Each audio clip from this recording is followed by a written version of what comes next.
Now, you and I have never met before, but I could tell you exactly why you are not losing body fat. We are going to speak about the number one tool that you possess in your artillery to help you maximize your health, your longevity, and fat loss. It's one word and one word only: your metabolism. What is your metabolism? By definition, the metabolism refers to the whole sum of reactions that occur throughout the body within each cell and that provide the body with energy. Your metabolism holds the key as to whether you will build muscle, lose body fat, improve your health and longevity. By understanding where you are with your metabolism, this will give you the tools you need to build the metabolism, maximize your results. And I want to start with a quote by Diana Schwarzbein. She said, "You must build your metabolism to burn off the fat, not destroy it in order to do so." Doing this for over 20 years, I have discovered in my experience that clients, time and time again, are destroying their metabolism in attempt to lose weight, put on some muscle, and get that shape that they're after. How are they doing that? We'll run through that in this video. First, the metabolism is both anabolic and catabolic. Anabolic, to throw up, comes from the Greek word to throw up or to raise, tissue building. Catabolic, to throw down. One up regulates, one down regulates. The term anabolic means the use of body energy to promote growth and regulate a constructive metabolism. And of course, catabolic describes the processes that involve the breaking down of complex molecules into simpler ones, releasing energy in the process. When I look at body types, I see both anabolic and catabolic body types. Anabolic body types, if they're not building muscle, they're building fat and or both. Catabolic body types are either breaking down muscle, breaking down fat, and or both. The real key is to strike a balance when optimizing your body composition in favor of anabolism, that is the building of muscle tissue, and preventing catabolism, the breaking down of muscle tissue. I used to believe in the somatotyping theory, that is the ectomorph, mesomorph, and endomorph, and of course they exist. However, I like to break it down into either anabolic or catabolic body types.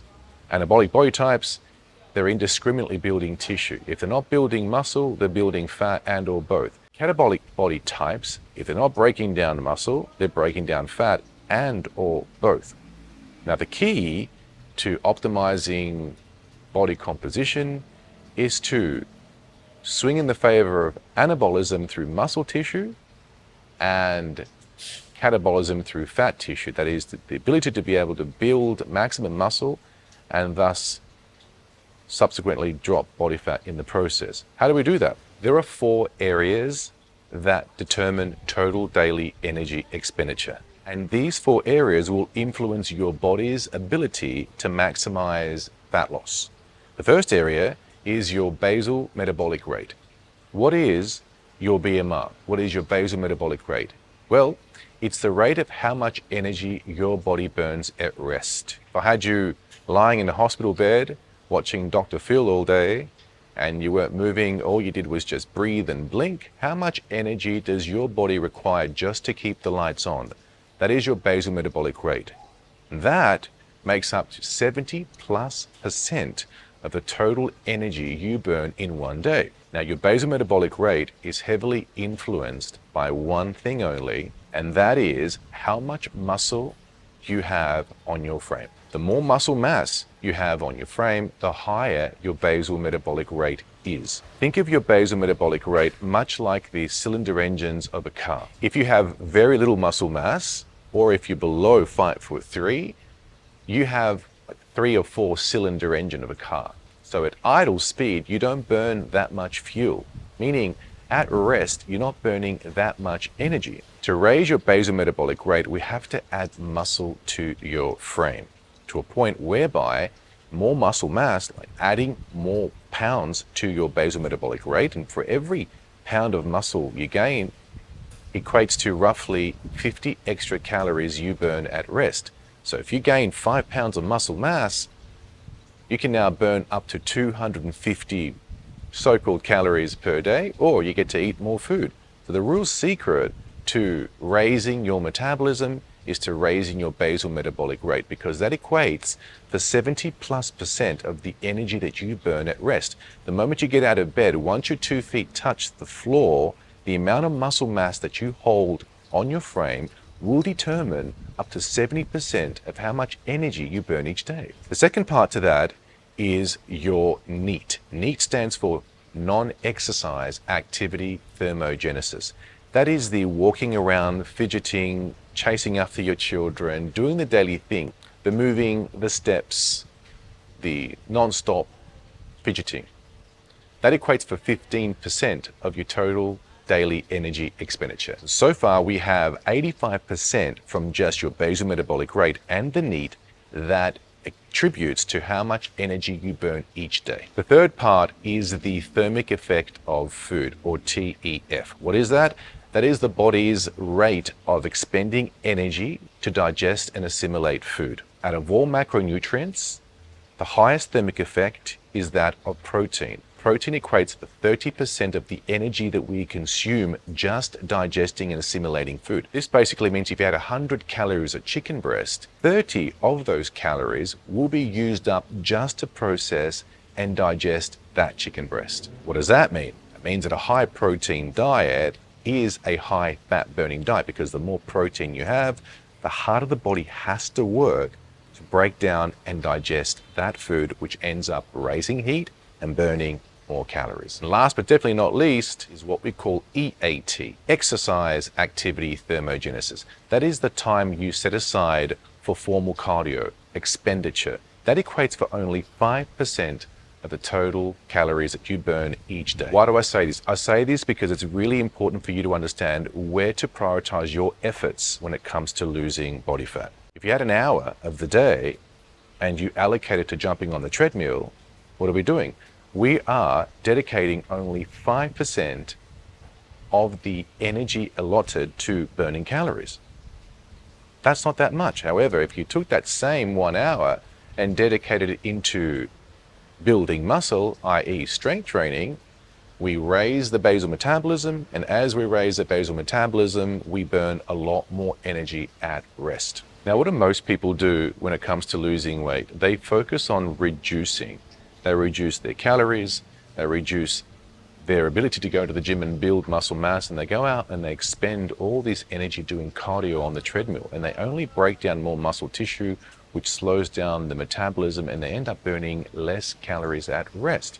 So rule number one, when it comes to burning body fat, you need to do 3 things. Number one, you need to heal the metabolism. If you have a history of chronic dieting, yo-yo dieting, excessive fasting, if you have a history of too much cardio, not enough weight training, you do not have any business trying to lose weight right now. You have a sabotaged metabolism. You need to stop everything you're doing right now and focus on healing your metabolism. How do we do that? Well, rule number one is we have to see how much food we are eating from day to day. Why? Because food plays an integral role in determining your metabolism. Are we eating too little? Are we eating too much? Are we eating enough protein? Are we training with weights or not? If you're not doing any of this, you are not healing your metabolism. Number two, you've got to protect your metabolism. What does that mean? It means don't take the food away too quickly, because if you take the food away, you end up having the metabolism slow down. I'll speak about that in this video. And the final part to that is you need to build the metabolism. How do we build the metabolism? Again, we need to focus on getting stronger in the gym. When you get stronger in the gym, you are giving the body a signal to add more muscle to your frame. When we add more muscle to our frame, we raise the basal metabolism. The goal in all of this is to make your body expensive in burning calories. We do that by adding more muscle to your frame, and as we add more muscle to our frame, we take that 3-cylinder engine into a 4-cylinder, into a 6-cylinder, to a V8, V10, V12, and now at idle speed, we burn a lot more fuel at rest. This is the secret to optimizing your metabolism. How well you are at building, preserving muscle tissue, protecting the metabolism by eating enough food by focusing on getting stronger from workout to workout will maximize your body's potential in adding more muscle mass. And as you do that, we raise the metabolism and we burn the fat at rest. Again, as Diana Schwarzbein said, you need to build the metabolism to burn off the fat, not destroy it in order to do so. So step number one, focus on building the metabolism, focus on raising the basal metabolic rate, focus on making your body expensive. And so that with more muscle is metabolically active tissue. At rest, it burns more calories. By doing that, we raise the metabolism and we burn off the fat. Number two, you need to focus on getting more steps up. Start with where you're at right now and keep adding on average per week. So if you're averaging out 4,000 or 5,000 steps per week, then start adding 2,000 to 2,500 on average steps each and every week to raise your NEAT. Number three, of course, if you're on the carnivore diet, you need to be eating more protein. If you're not training with weights, you're not giving the body a signal to want more protein. So by training with weights, we send a signal to the body to want more protein, and naturally, as you eat more protein, you raise the metabolism because protein has a higher thermic effect than dietary fat and carbohydrates, and that will help you burn more body fat at rest. And finally is the formal cardio. Don't use this as your number one goal for fat loss. Get stronger first. Get those steps up, raise the protein, and then use cardio as the icing on the cake. It's the last little bit to help raise energy expenditure. Use these in order of most important to least important. Dedicate your energy and your efforts to adding more muscle to your frame via weight training. The quality of your physique will be in direct proportion to the amount of intensity placed on it. How strong you get will determine your potential in adding more muscle over time. And as you get stronger, you continue to add more muscle, you raise the metabolic furnace, you raise your capacity to burn more fat at rest. In all the clients I've worked with over the years, the number one goal that we do is we heal the metabolism. We start where they're at, and from there we focus on building the metabolism by slowly incorporating more food. If you're under eating, we slowly add more food. We start incorporating strength training. We get them stronger into the gym. We get more protein. And as we do that, we raise the metabolism, and the metabolism eventually is what helps burn off the body fat. Now, if all of this is too difficult for you and you need more information to support this process, feel free to click on the link below and just schedule in a discovery call with myself. Let's have a little chat. We'll speak about your goals, what you've tried in the past, what hasn't worked for you, and we can come up with a little battle plan, a little timeline to find out how long it will take you to get the results that you desire. Feel free to share this with someone who you think may benefit from this video. Until next time, I'll see you for some more fun. Take care.